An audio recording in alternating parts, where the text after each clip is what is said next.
Berekelisi vapşe toxtatıp bulmayın kaldı. Bilesem ne oğa? 1, 2, 3. 4. mesame oturtman kıl.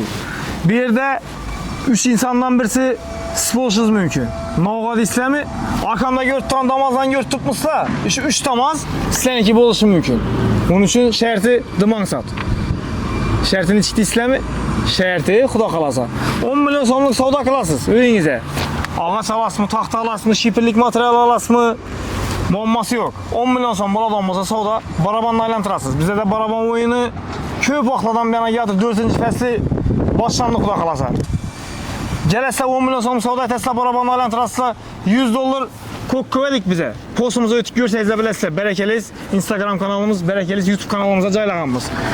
Bu nərsəni utuş, aytmadın yattısla ki, aytama. Səbir kılınla, abuna bok koyunla. Ve mansat utup alış. Bu 3 baxtlı insan kim oluşunu biləsizlər mi? Birisi mıcazımız, ikincisi çiçek üstünde işçiden ustalarımız bakı. Şu, üçüncüsü ise doğum salıp, üniversiteye salıp birgen bıratlarımız bakı bizden krupni savdakalardan alıp satarlar bu şulara belirledi. Ne oldu tuttu? Geldiyse savdakıldızla, öyleyse vecaldızla, 10 milyon somluk vecal patısla, sere $100 tutsa $100 nakit etse, yok maşine imkaniyet düştü dese, maşine imkaniyeti için çek taşap telefon numarlarınızı taşak kedesiyle. Bunun imkaniyeti yok hiç yerde işalanla. Bu da mazda 3 temsilciler için. İndiras Roşye. Eldinden pelansun pul töle diyen gep söz yok. Öyünüze 10 milyon somluk savdanı kılasla, damazını birisini alıp getesizler. Gele veresizler xuda kalasa, pesten nomer kaldıramız.